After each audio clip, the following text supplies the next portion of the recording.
Hello, everybody. I'm very happy to have a governance expert with us this time. We'll find out what governance experts do, but right now we do have him here. He used to be a professor also, Sridhar Pabbisetty. Let's listen to him. Over to you, sir. Thank you so much to both for having me on this chat. It's always a pleasure to talk about public policy and governance. It's been a 15-year-old journey or 17-year-old journey now where I've dabbled with how can we improve the way we govern ourselves. And that has been a journey that has been my passion.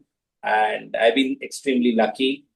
I've been able to be part of people's movement. I've been able to be, uh, you know, create a movement of like-minded people, build civil society organizations, and bring about systemic change in the way we govern ourselves. And maybe as we go along, we could talk more about what we mean by change and governance. Okay, let's continue. Right. So I guess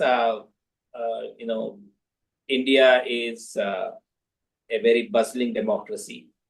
There are contestations every day at various levels. You could look at a city level contestation, a contestation that happens at the state level, and even at the national level. And I think the makers of our constitution have dwelled upon this complexity, and rightfully so have looked at a tiered way of governing. And they kind of said there are a bunch of issues that have to be dealt at the national level. There are a bunch of issues that need to be dealt at the state level. And between the state and center also, there is shared power through the concurrent list, as we all know. But most importantly, the lesser celebrated form of government has been the Panchayati Raj institutions and the urban governance institutions.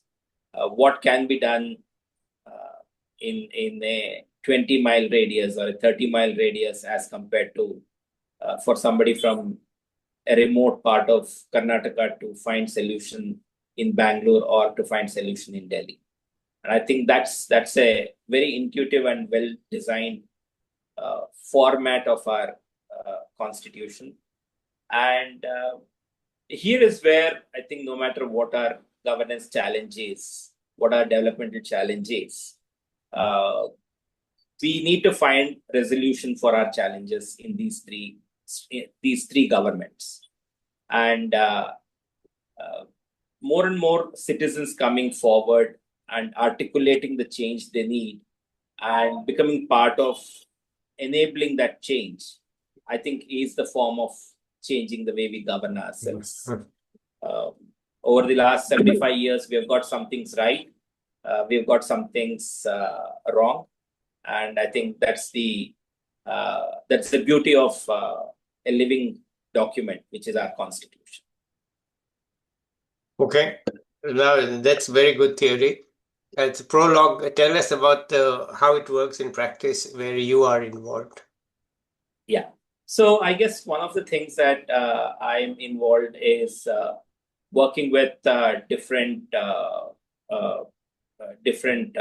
leaders, the elected leaders, working with the bureaucracy, and working with the civil society organizations, and also working with the corporates and the business houses. Right. Ultimately, we need to bring together the society, government, and business in order to bring sustainable change. So what do we mean by this process, right? I would like to kind of dwell upon something that happened 12, 13 years ago, where I was very intimately involved, where the government of Karnataka wanted to bring in the right to public services, where the government of Karnataka said, citizens come to government for a bunch of functions. At least some subset of functions we should be able to deliver to them in a time-bound fashion. And I was the chief operating officer of the Center for Public Policy at IIM Bangalore at that point of time. They reached out to us and said, would you be able to help us in kind of making sure we roll this out in a very good fashion. And hence, I kind of became part of this process as an advisor to Government of Karnataka. And the Government of Karnataka rolled out this right to public services. Now, how do we make it citizen-centric or citizen-involved? So when we started debating on this issue, a couple of interesting things that were done in Karnataka's right to public service is, one, what do we name it as? The right to public service is a very hi-fi sounding word that will suit the urban setting, but how do you make it reach out to the public at large? And hence, it was decided that we'll go out to the citizens and ask them, well, this is our intent. These are the set of actions that we're going to do. What would you like the name of this program to be? And the second thing was also that what would you like the tagline of this program to be? Yeah. Right. And that opening up kind of, was very interesting because we found the name as well as the tagline that is far better than any advertising agency could give, that came from citizens, right? They didn't charge us crores of rupees. I think there was some small honorarium that was given by Government of Karnataka to celebrate the citizens' participation. And this was titled as Sakala, right? Sakala, which means in time, on time, as we all know in the South Indian languages. Yeah, right? Well, it's also in Marathi, I think. Yeah, absolutely, right. Yeah. And then the tagline was also even more interesting. Indu nale innilla helida samaya tappalla, which means that there's no more come today, come tomorrow, come day after, right? And once we say that we'll deliver by this time, we will deliver by that time. Yeah, right? timely delivery. This is a very, very nice, local language interpretation of what we mean by right to public services. Yeah. And I think that's the beauty of getting citizens involved, where they can apply their mind and they'll come back and they'll tell you that, oh yeah, I mean, this is not complex jargon. It doesn't have to be in UK English or American English. It can be something as colloquial as what I and you will speak on everyday fashion. So that was interesting, and why I'm kind of very happy about what we achieved at Sakala is because Karnataka was not the pioneering state to bring in right to public services. There were states like Bihar and Madhya Pradesh who had brought in the right to public services ahead of us.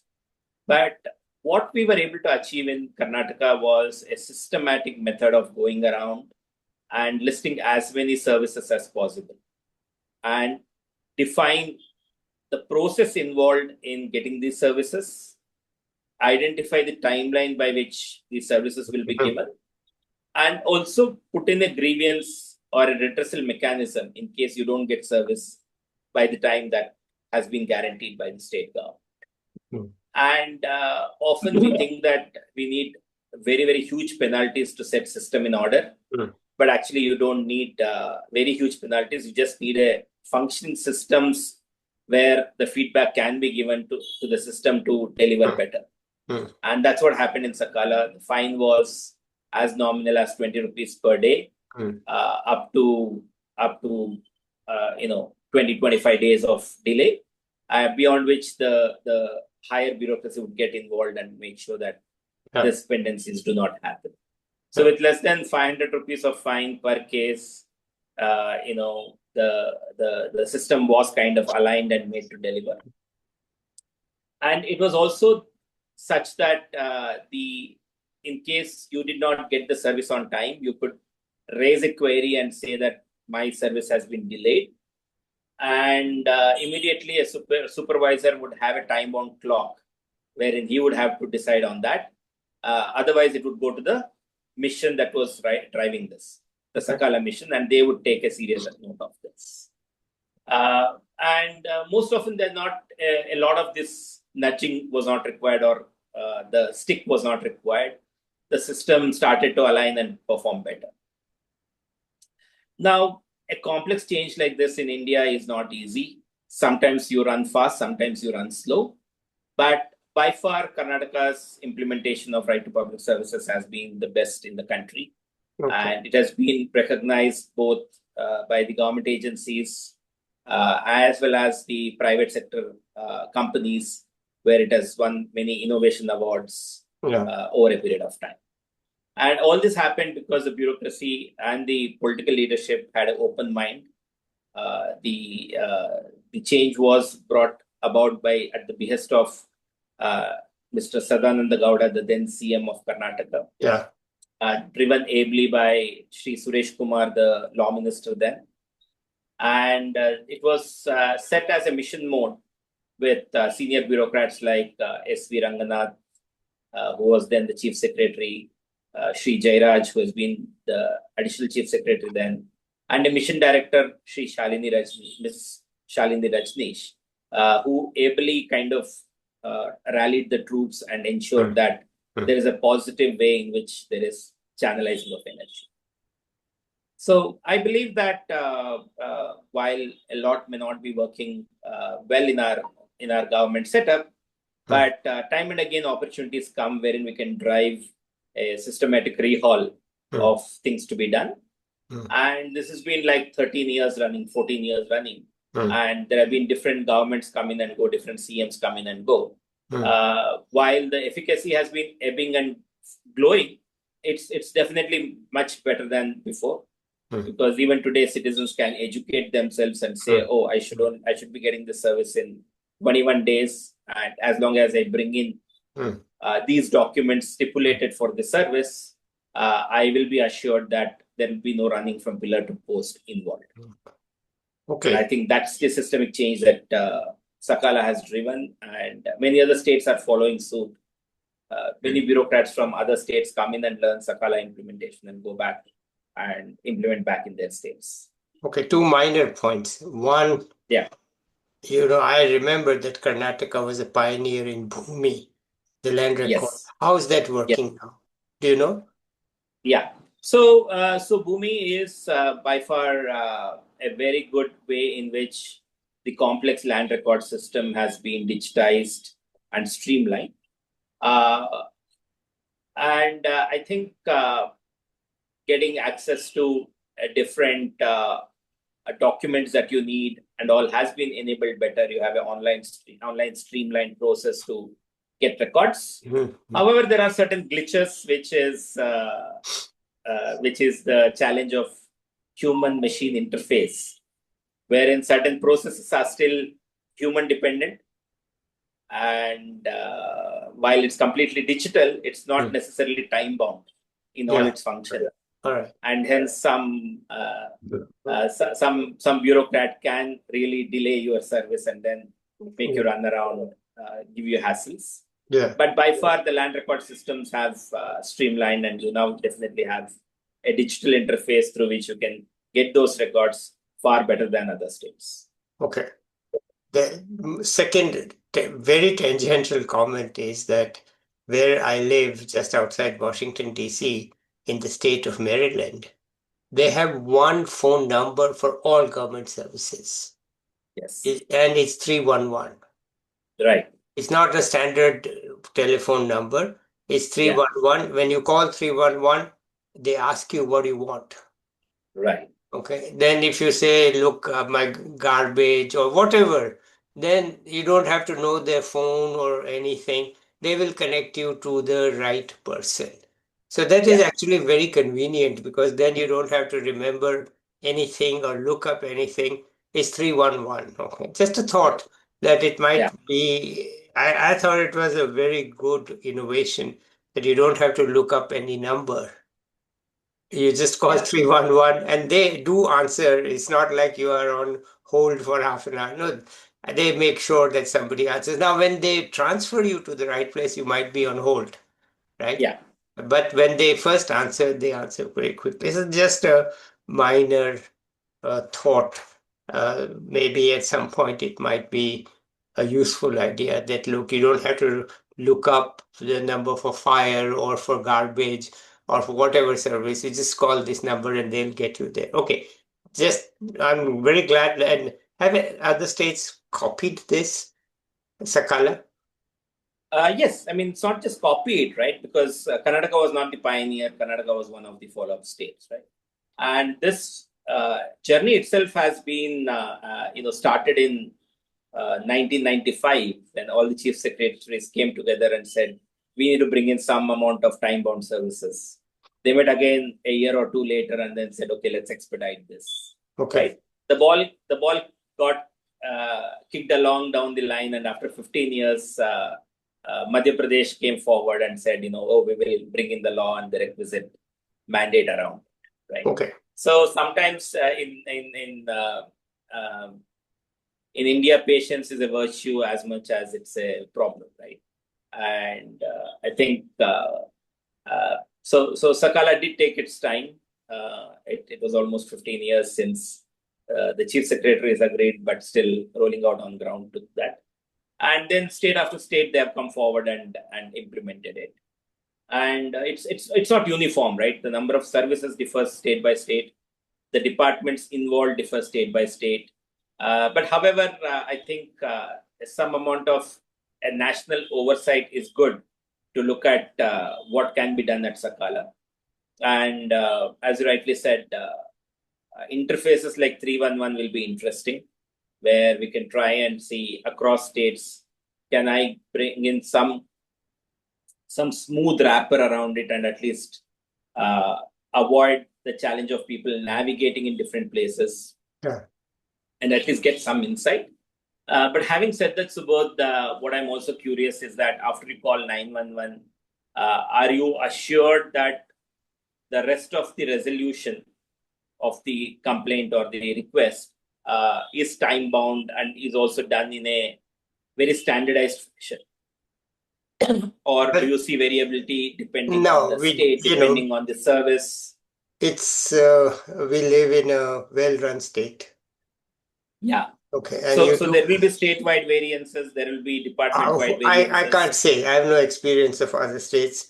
Right. But yeah. Here, you do get service on time. Yeah. There's no issues at all. There's some issues, yeah.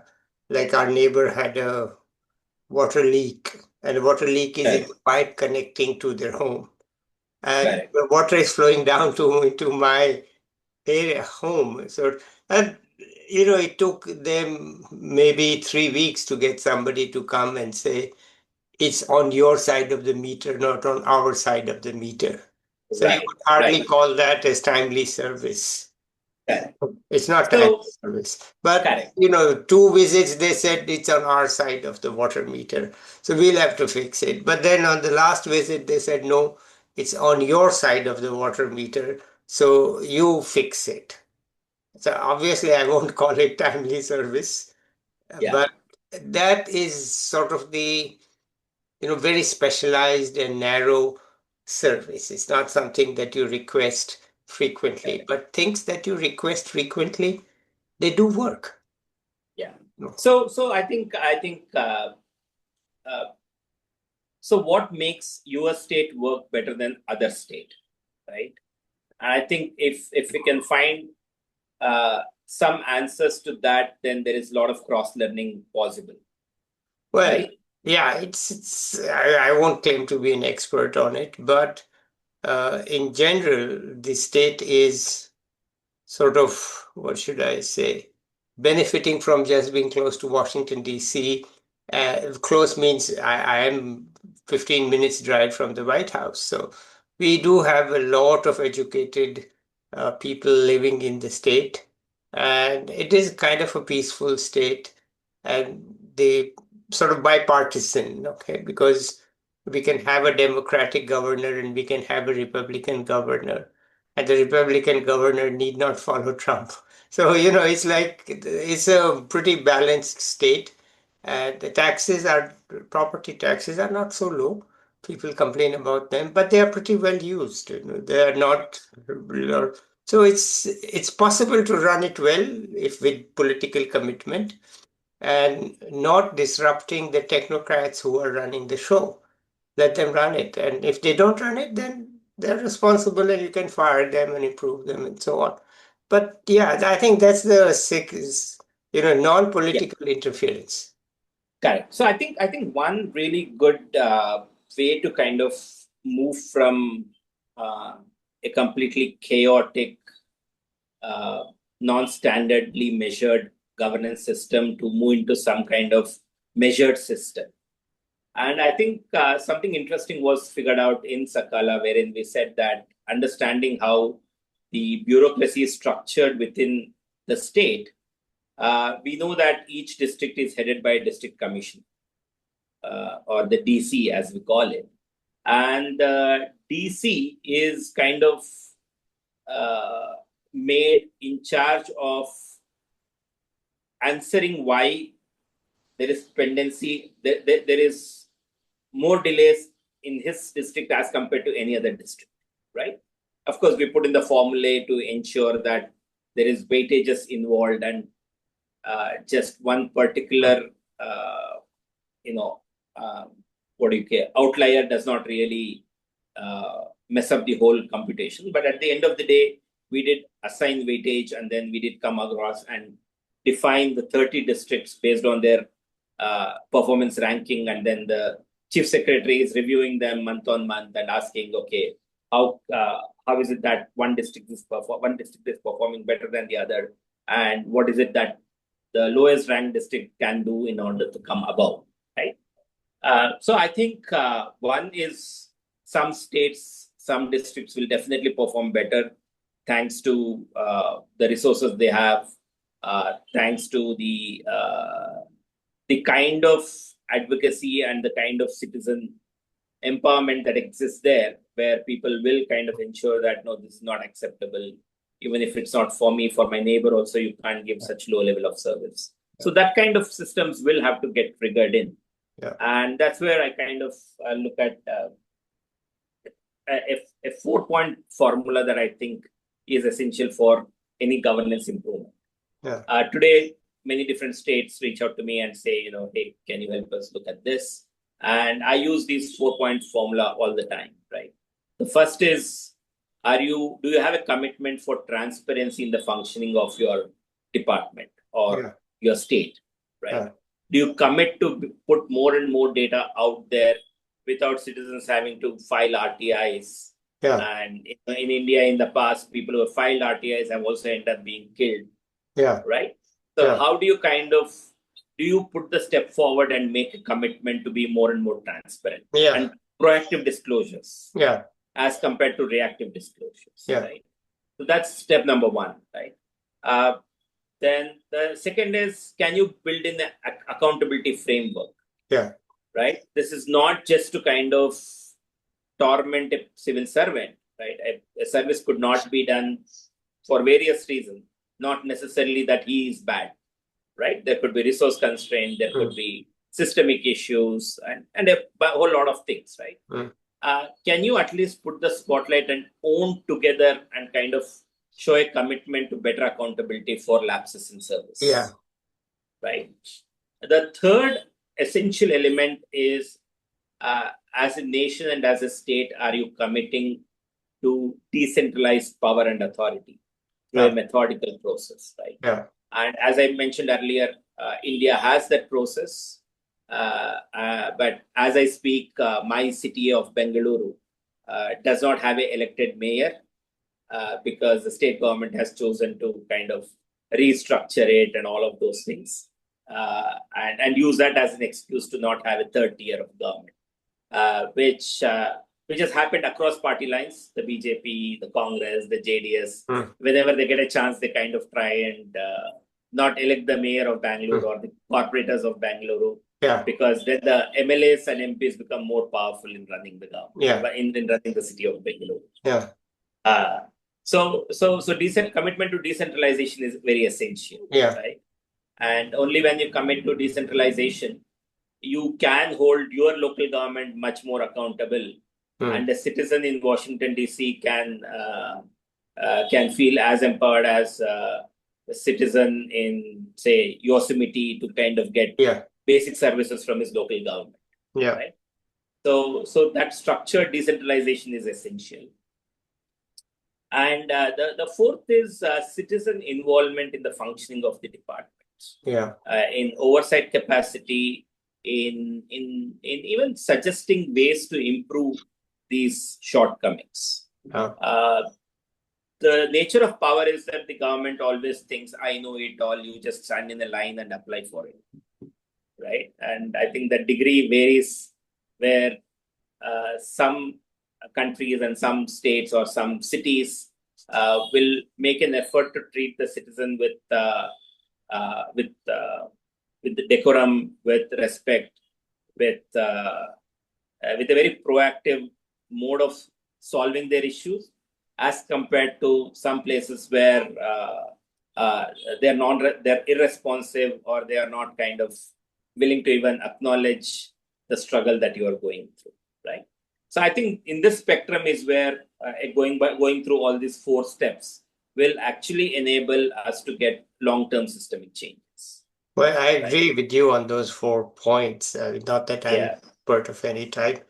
I also know that they are very hard for some states Yes. to get it done because, well, let me leave my views out of it. But it's time to hear you, not me. So I'm very glad you have told us those 4. And if states are reaching out to you for help, that's a very encouraging sign. I'm not like over the moon telling that, I'm more busy than I could be, but at the same time, there are definitely people who kind of say, hey, you know what you had said so many years ago makes sense. Why don't you come and help fix this? Okay. And that's an ongoing journey, and I think that's what I like about how the Indian political system and Indian bureaucratic system is responding to these opportunities and these challenges. Okay, let's look at it a little bit from your personal side. Yeah.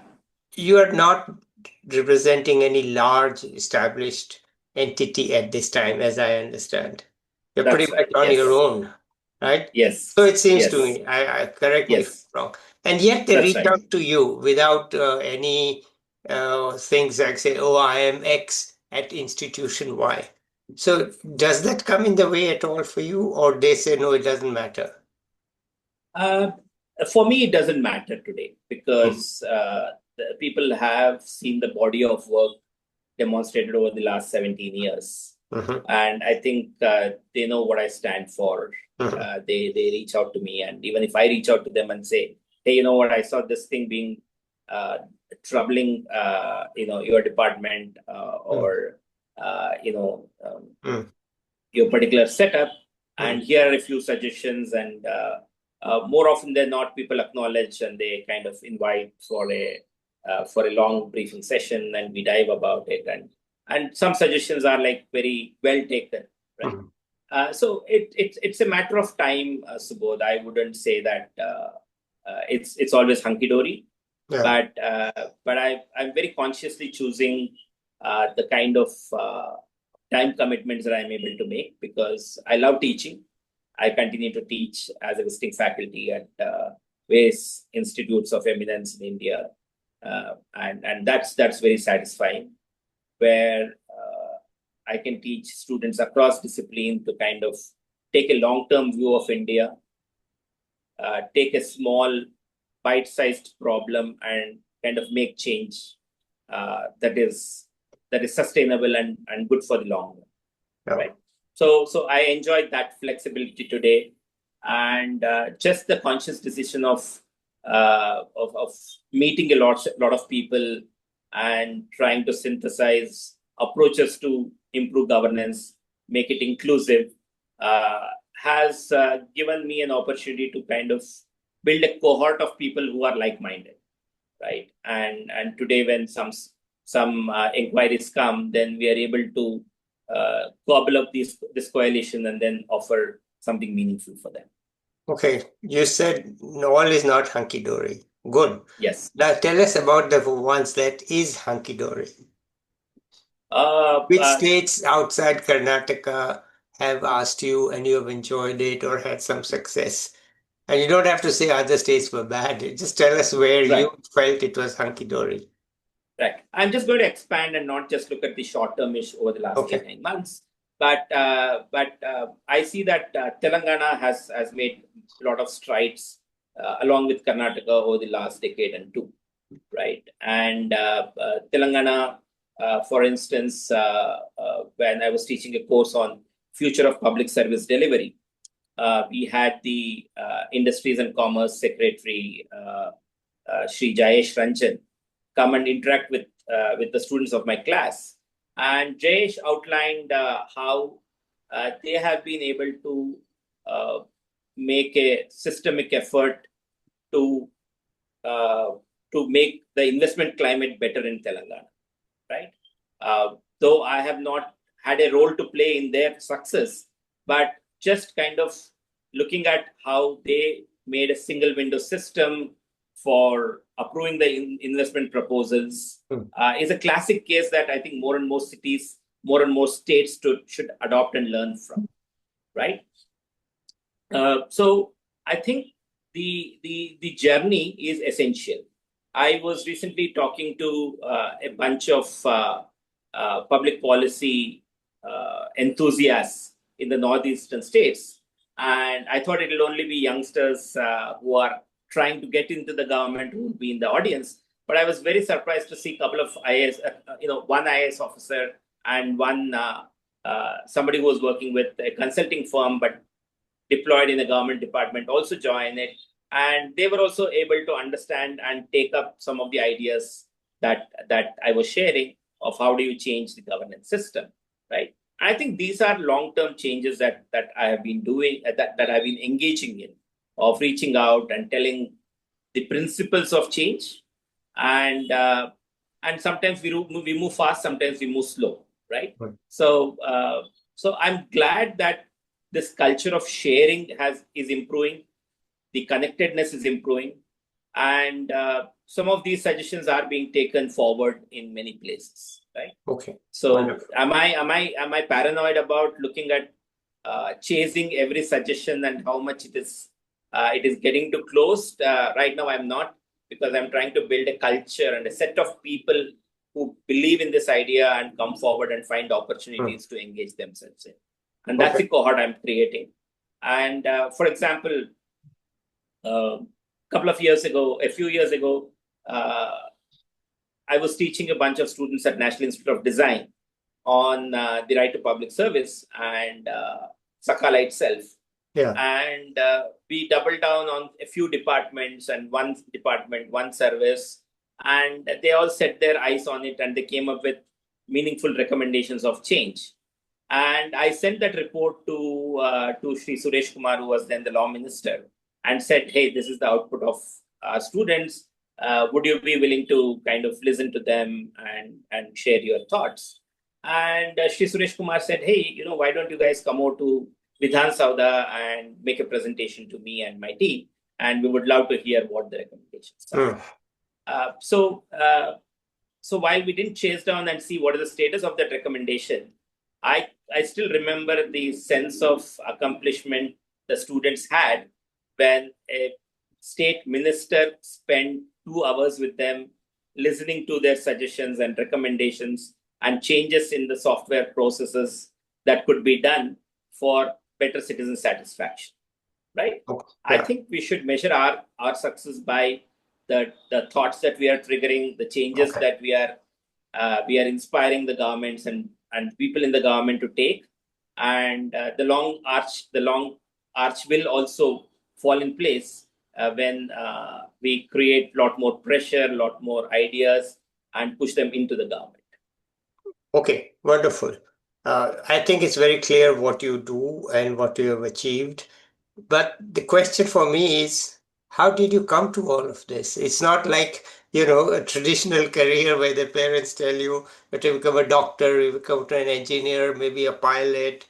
So how did you come to all this? Sort of, let's turn to the little bit to the personal side. How did you come to Yes. all of this? Well, I think there are two episodes. The first episode is where I was an exchange student at Stockholm School of Economics, and I was returning back to India, and I had packed my bags and went up to the bus station to board the bus that will take me to the to the airport. And surprisingly, the bus did not turn up that day. However, I took a cab and I reached home, and this was 2006, and I was one of the early invitees to Facebook because I was part of Stockholm School of Economics as an exchange student. And I posted on Facebook where I had a few Stockholm friends that, hey, surprisingly today the bus didn't turn up and I had to take a taxi. And a friend and a fellow student of mine who was from Malaysia, he replied back and said, hey, Sridhar, you know what? If you have the receipt of that ticket, you can go upload that ticket on this web link, and then you will get refund of your money because the bus company did not send the bus to you and you had to take an alternative mode of transport. Yeah. And I kind of sat down and I was reflecting on what does it mean if a similar episode was to happen in India. Yeah. And I think a very light-hearted answer was the first 5 years you will spend proving that you were there at the bus stop at the time the bus was supposed to come. And the next 5 years will go trying to prove that the bus did not come and hence you missed the bus, right? And I think on a serious note, it kind of told me that governance is not a given. Governance is something that I and you will have to put our heads together and improve it if you want a better governance. Yeah. Just paying taxes once a year and voting once in 5 years will not improve governance. There's a very classic joke that is told where what does the cow give, right? So Subodh, what does the cow give? I don't know.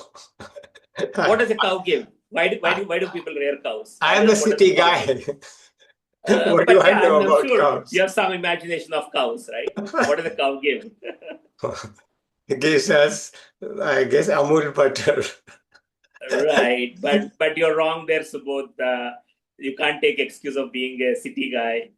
The cow only gives cow dung and urine. Yeah. If you want milk, you need to take it from the cow. I understand. Right? Good Or governance. voluntarily. Yeah. Yeah. So good governance is like milk from the cow. Yeah, I understand. It will not come automatically. What you No, will it get doesn't come. automatically Certainly, is the amount and quality is not automatic. It's right. So that's where I believe that if governance in your state, city, and country bothers you, then figure out ways to get involved, right? Okay. And that was the insight I returned back from Stockholm, and I did my BE in computer science, spent a decade doing good quality software products and services. Went to IIM Bangalore to do my master's, my MBA, and this exchange program kind of told me that there can be new imagination of governance, and you can deliver it. Yeah. And you can't use the excuse of saying that we are not as rich as Sweden. No. To make systems work, you don't have to be as rich as Sweden. Right.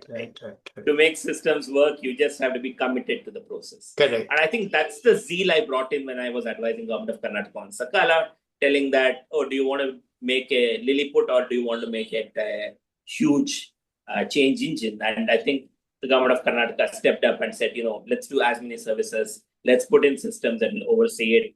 And today, at least, when the willing chief secretary and the willing mission director will want to chase better performance in Karnataka, they are in good stead. The infrastructure is built.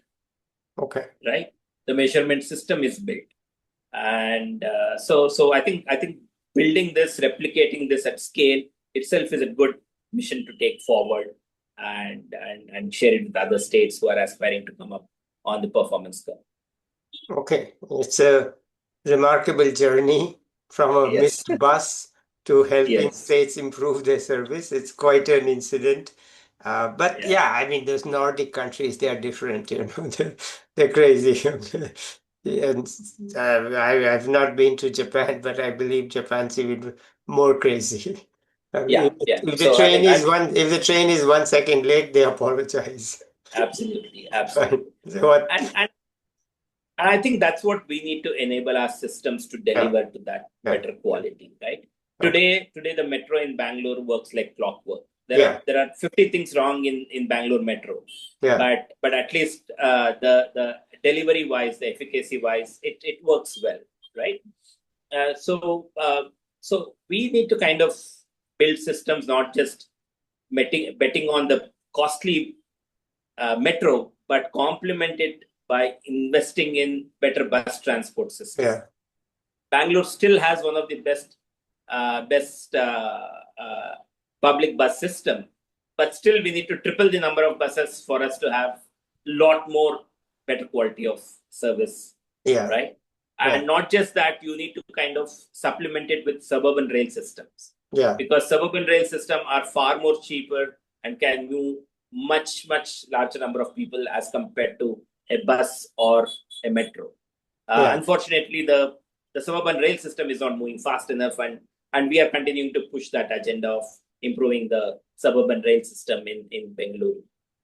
Okay. And only when this happens will people reduce the number of cars on the road, will reduce the number of bikes on the road, right? Otherwise, in Bengaluru, as you might be noticing or hearing, the traffic is becoming unbearable. Well, you are lucky. There's Gurgaon to compare to. So the TomTom index make us compete with Pune and Gurugram, and you never know who's worse off on any given day. But we need to come back to invest in public systems, and that's when you will decongest. Tunnel roads, fancy infrastructure projects will not solve it. Yeah. Right. Public transport systems will solve it. Yeah. And I think that's what I love whenever I go to the Nordic countries. Yeah. The multimodal public transport system is amazing there. Yeah. Right? Rich or poor do not feel the burden of distance. Yeah. In India, the rich and poor feel the burden of distance, both in terms of cost and also in terms of time. Okay. I think that's something for us to aspire as a nation, as a city, and as a state. Okay, so you've had a very successful career now. Let's not be modest about it. What tips do you have for young people? What tips do I have for young people? Yeah. I think. So I was talking about the first enabling situation that I told you the episode about Stockholm. Right? The second was supporting parents. Right. I mean, when I kind of told my parents after working for 9 years in the corporate world, I said, I think I want to step out and look at career that is impact driven and not just salary driven. So this is a theory that I kind of use to mentor my students when they say I want to do impactful work. Then I'm saying that, are you willing to step back on your salary chasing, right? If salary is a red curve and impact is a blue curve, how much how much committed are you to keep your eyes on the impact curve and not just on the salary curve? Right. So that will happen only once you gain certain financial freedom. Yeah. It could be kind of getting out of your education loan. It could be kind of making sure you have your home loan planned and surfaced around. You kind of have, you've sorted your spousal relationship in place. All of these things are essential to kind of give you the latitude and longitude to kind of make that impact. Okay. Right? Otherwise, you will end up running a 100-meter sprint where you need to run actually a full marathon. Right? Okay.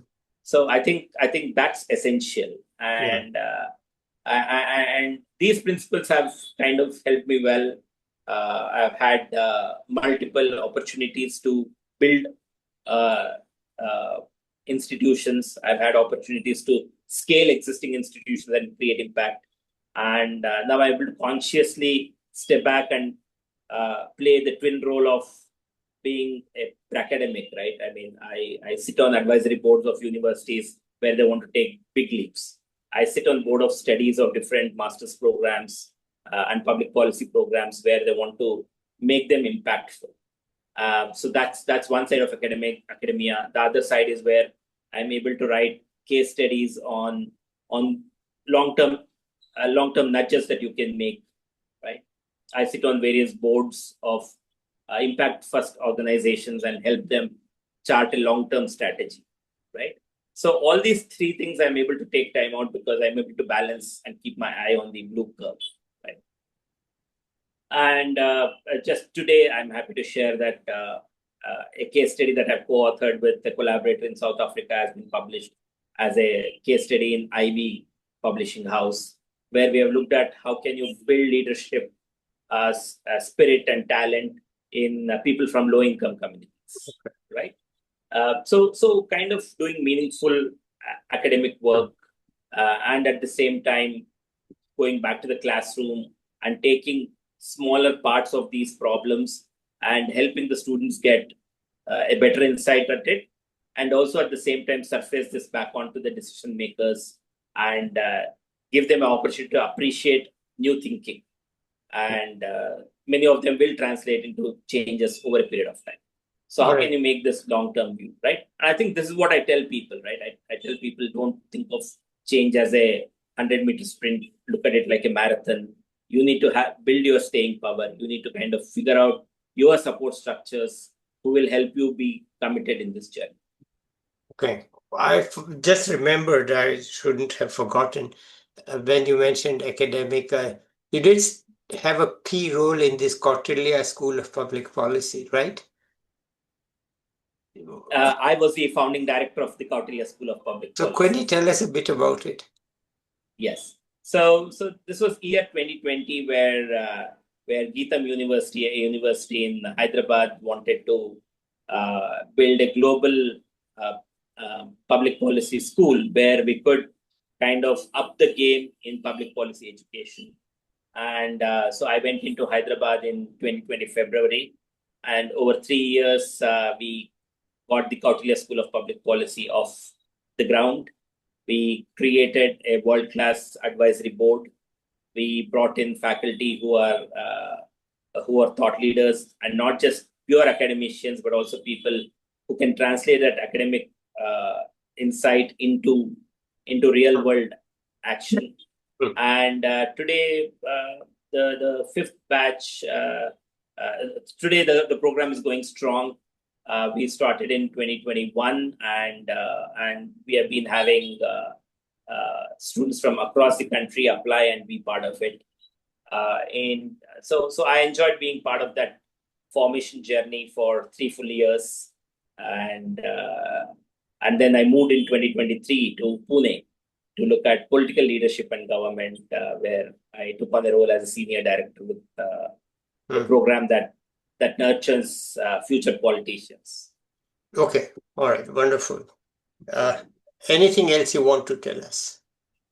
I think what I believe is very inspiring is the number of people who are willing to join this journey of change making. The whole set of public policy institutions across India and also political change institutions across India are giving a lot more clarity to students to pursue a career in this. They are informing them of the challenges and pitfalls that exist in this journey. And this is also helping students self-select and say, oh, this is for me or this is not for me. And hence you have more pathways of people who want to get involved in political change or public policy change than just becoming a IAS officer or just an elected representative. Okay. Right. All said and done, in India, you don't have more than 700 MPs. You don't have more than 2,500 MLAs. Yeah. And so it's a small cohort of people who can be in the power seat at any point of time. Yeah. But if you can build the support system around these leaders, if you can make sure that the society, government, and business are always talking to each other with a lot more energy of the right change to bring about, then that ecosystem will bring in a lot more sustainable change. And I'm glad to see that energy in India today. I've had an opportunity to be on the board of studies of almost 5 different public policy programs around the country, Yeah. and kind of curating the whole experience for different form factors, different regional focus, and different price points has been a very enriching journey for me. Okay. Well, final word. It's time for the final word. I think, as I said, from the cow example, if you need milk, you need to take milk from the cow. The cow will only give urine and cow dung, right? So I think that clarity is essential for anybody who wish to Okay. give a suggestion of what change has to be. Uh, just because Subodh and Sridhar discuss a brilliant change that can be done in US or in India, it will not happen. Okay. It will happen when both of us or either of us are able to champion that change, build in awareness for in the right stakeholders, brought them to get interested in that idea. Yeah. Then kind of help them decide on the right choices, and at the end is where the real action happens. People always think that, oh, you know what, I wrote a letter to the minister and the minister has not implemented it yet. Well, sorry, it's not as easy as that. You need to be kind of making sure that the minister understands why the change is inevitable, and hence the minister or the bureaucrat will be changing that. Okay. All right. Thank you so much, Sridhar. It was a very, very, what should I say, first-hand look at the reality of India and how it is possible to bring about change. Now, it's not, you are not talking about changes in education or health or any sectoral change. Rather, you're talking more broadly about how do we govern ourselves, how do we set up ourselves, and how do we bring about change any sector. It's a very good way to look at things. How do we bring about change, whatever be the sector, doesn't matter. The change has to be brought about. We haven't succeeded in many cases, that's obvious, but we are doing better than before. So thank you so much for this. Uh, Please stay online. We'll discuss some things offline. But in the meantime, I thank you so much. I'll be back with another young person or an expert soon. Till then, bye everybody.